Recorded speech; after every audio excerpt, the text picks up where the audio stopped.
Welcome everyone, I am Himanshi Das और आज हम कंटिन्यू करेंगे क्लास 9 का मैथ्स का chapter that his lines and angles. इससे पहले मैं लाइंस एंड एंगल्स की एक वीडियो ऑलरेडी अपलोड कर चुकी हूँ जिसके अंदर उसमें सारा इंट्रोडक्शन और कुछ 5 तरह की रिलेशंस हमने पढ़ी थी जिसके बेस पर कुछ क्वेश्चंस भी करे थे। तो आज इस पर्टिकुलर वीडियो के अंदर हम कुछ और एंगल्स के बीच के रिलेशंस पढ़ने वाले हैं और उसके बेस पर कुछ क्वेश्चंस करने वाले हैं।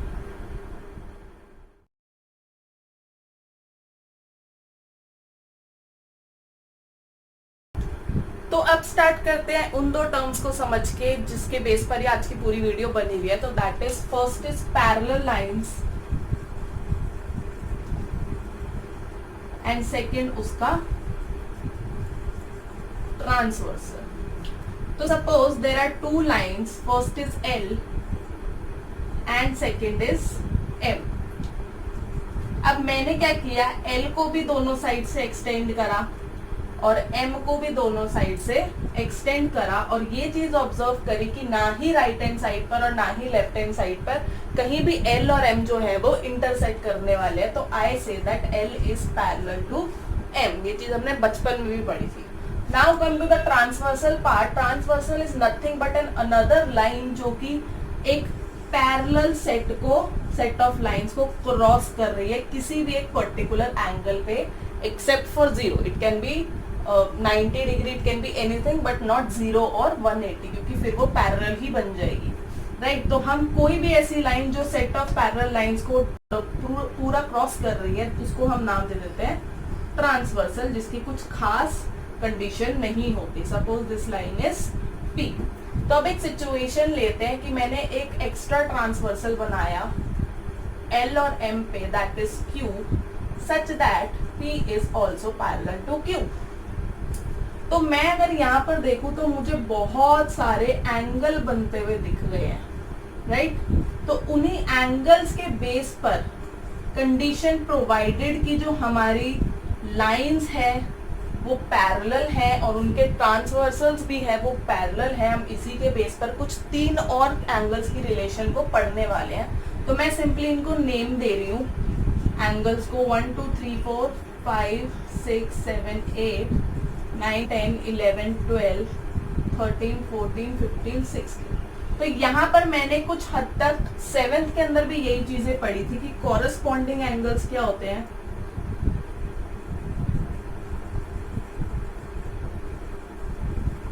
राइट। ऑल्टरनेट एंगल्स क्या होते हैं और angles on the same side of transversal की क्या प्रॉपर्टीज होती है, ठीक है।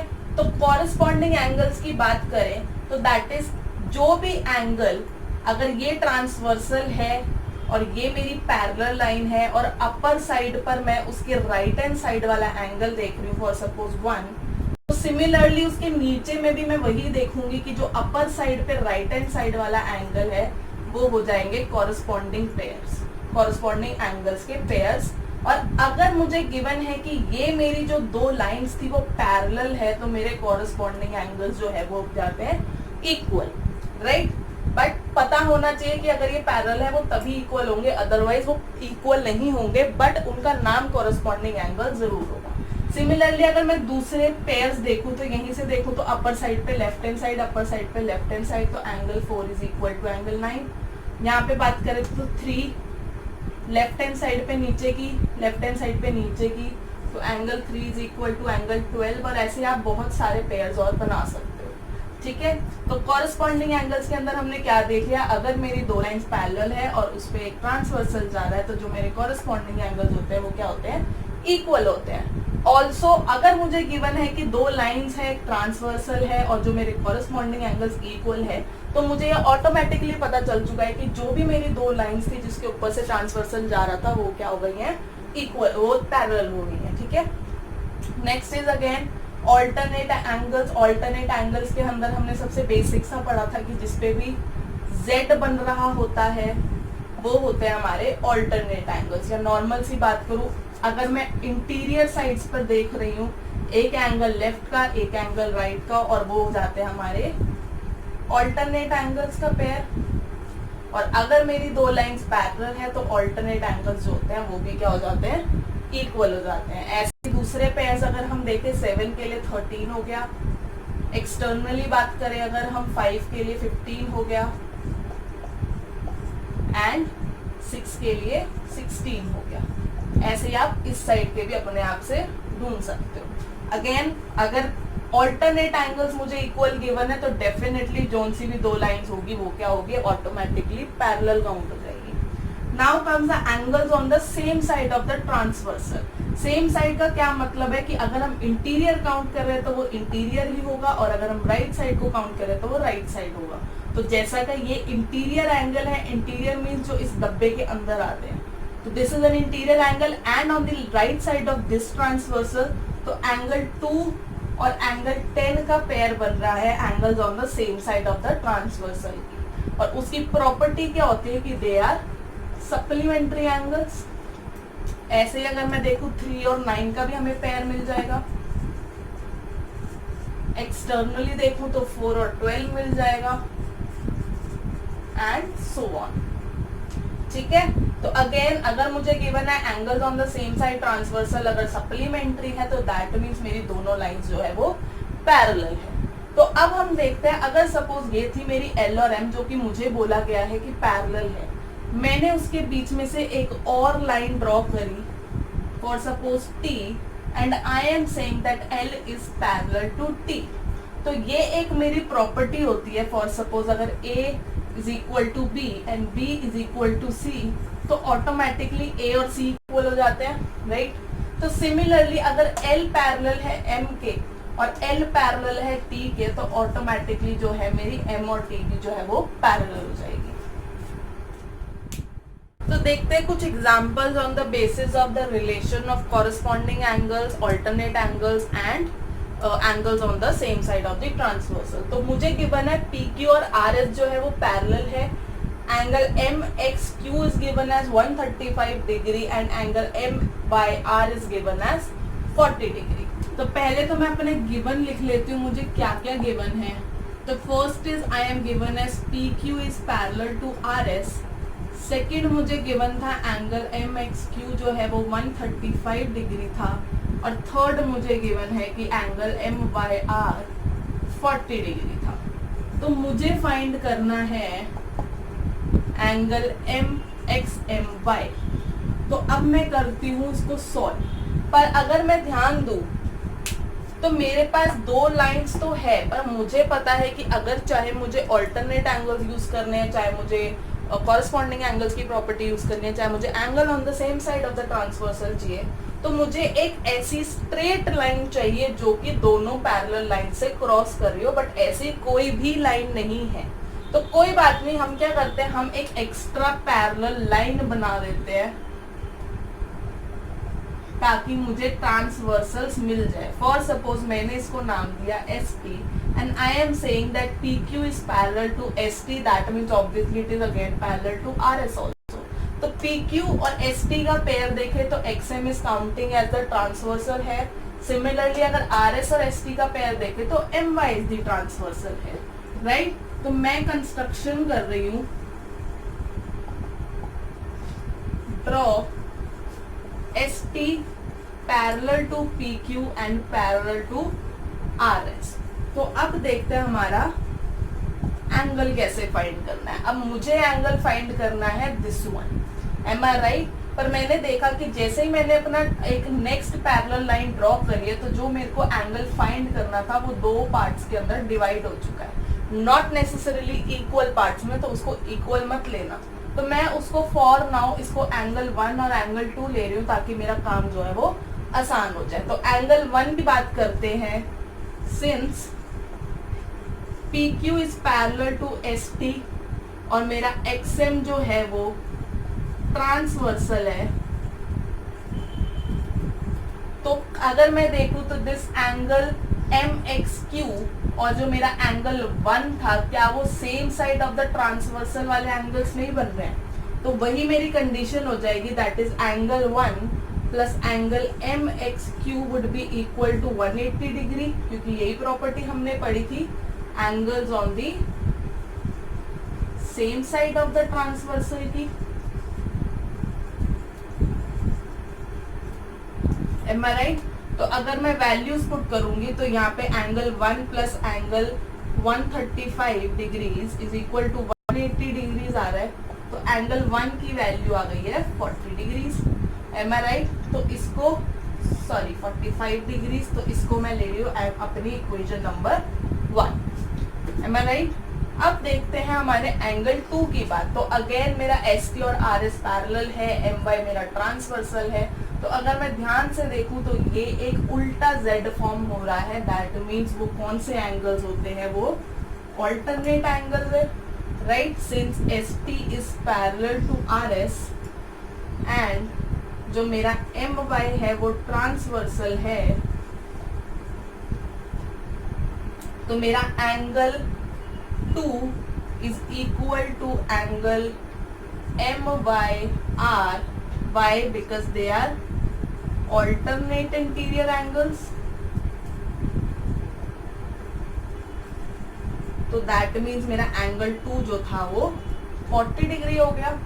सो नाउ जो मुझे एंगल चाहिए था that is angle XMY, that I know is made up of angle 1 plus angle 2।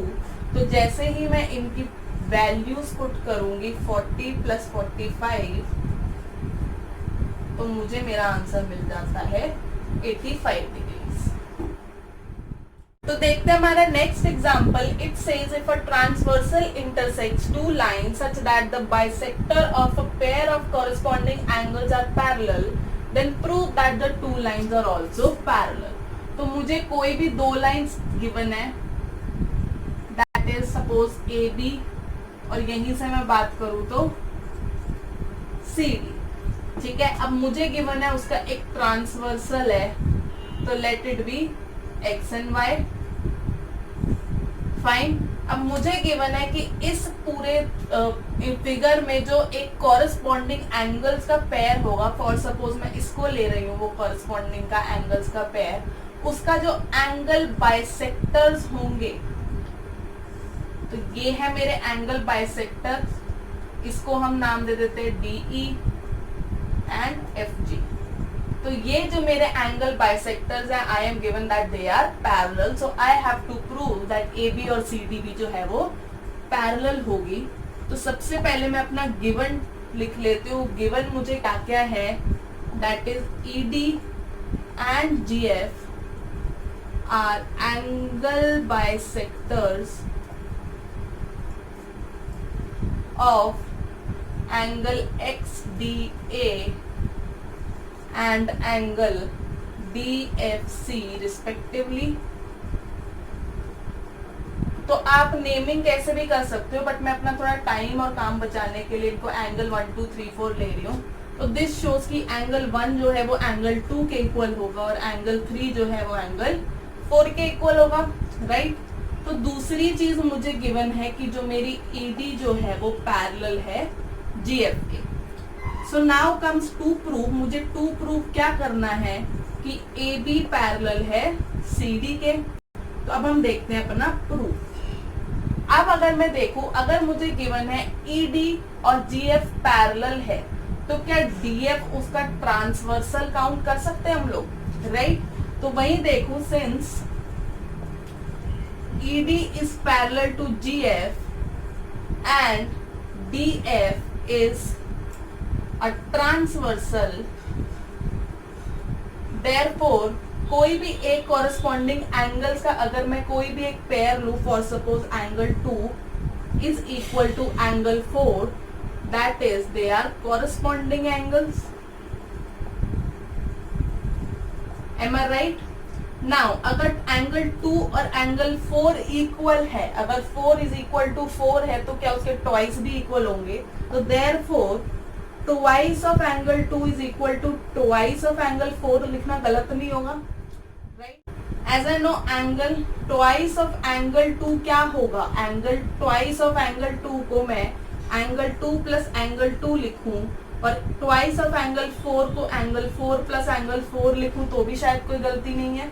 अब किसी भी एक को मैं अपना अगर चेंज कर दूं, दैट इज एंगल 2 की जगह मैं एंगल एक जगह कहीं पर भी एंगल 1 लिख रही हूँ, सिमिलरली यहाँ पर किसी एक एंगल 4 को मैंने सब्स्टिट्यूट कर दिया एंगल 4 से, तो मुझे पता चल गया कि एंगल 1 और एंगल 2 का सम और एंगल 3 और एंगल 4 का सम जो होता है वो दिख गया मुझे कि वो इक्वल है, राइट।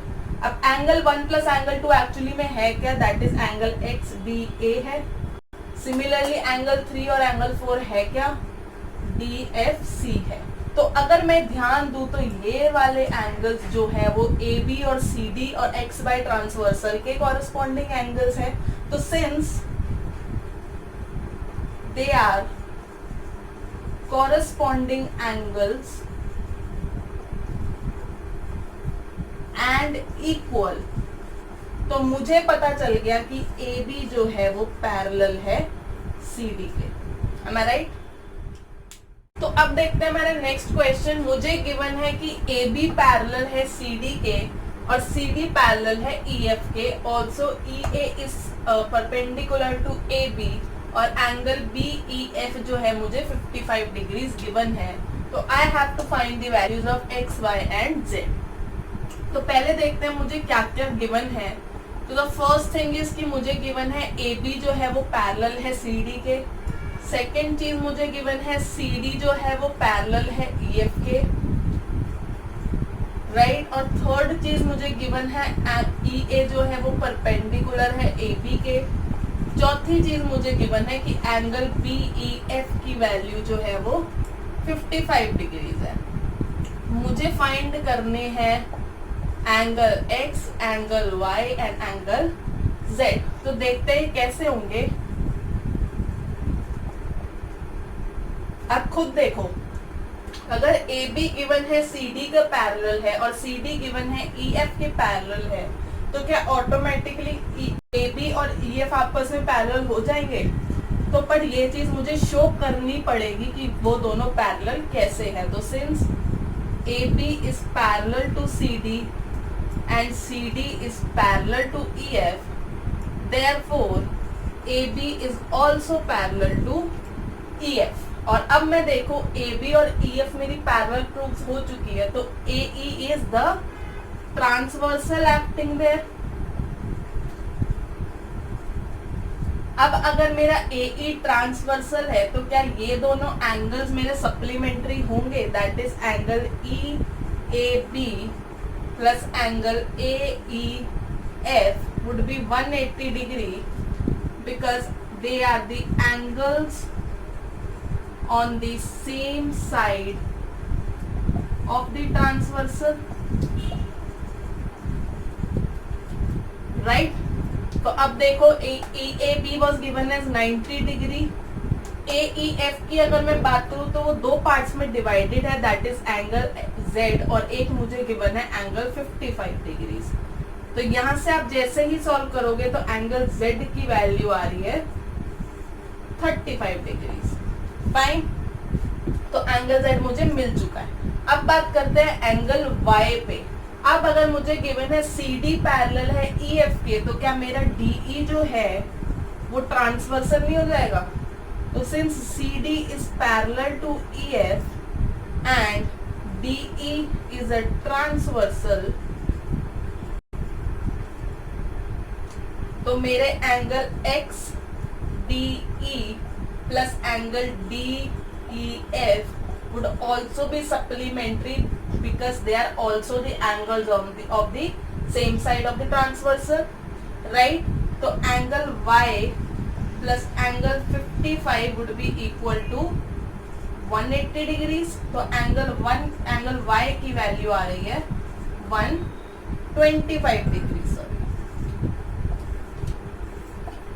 तो एंगल Y मेरे को आ चुका है 125 डिग्री। अब वही बात करें एंगल X की, since AB is parallel to CD and BD is a transversal, since AB is parallel to CD and BD is a transversal, तो मेरा एंगल X जो होगा वो एंगल Y के इक्वल होगा। क्यों? क्योंकि वो दोनों कौन से एंगल्स हैं? वो दोनों हैं corresponding angles, राइट तो देयरफॉर एंगल x की वैल्यू क्या मिल जाती है मुझे 125 डिग्रीज। तो this was it for the today's video. अब आप अपनी एनसीईआरटी के एक्सरसाइज 6.2 बहुत इजीली सॉल्व कर सकते हैं। बस देखना आपको ये, अगर लाइंस पैरेलल गिवन है तो उसका ट्रांसवर्सल ढूंढो, अगर ट्रांसवर्सल दिख गया है तो उसमें ऑल्टरनेट एंगल्स ढूंढो, कॉरेस्पॉन्डिंग एंगल्स ढूंढो, angles on the same side of transversal की रिलेशन बनाओ और अकॉर्डिंगली क्वेश्चन को सॉल्व करो। अगर आपसे ये बोला गया है कि साइड्स को पैरेलल प्रूव करो तो डेफिनेटली उसके ऑल्टरनेट एंगल्स या फिर कॉरेस्पॉन्डिंग एंगल्स इक्वल जा रहे होंगे, या फिर angles on the same side of the transversal supplementary होंगे, तो आपका ऑटोमेटिकली जो लाइंस होगी वो कन्वर्स से पैरेलल प्रूफ हो जाएगी। तो अगर आपको ये वीडियो पसंद आई है तो मेक श्योर आप इसको लाइक जरूर करें, मुझे पता चलता है कि आपको कैसी वीडियो कैसी लगी है। सेकेंडली, अगर आपको कुछ डाउट्स है या आप मुझे कोई सजेशंस देना चाहते हैं तो डेफिनेटली आप कमेंट सेक्शन के अंदर मुझे लिख सकते हैं। सब्सक्राइब करो चैनल को, वीडियो को जितना हो सके शेयर करो, बेल आइकन को हिट करो। Till then bye.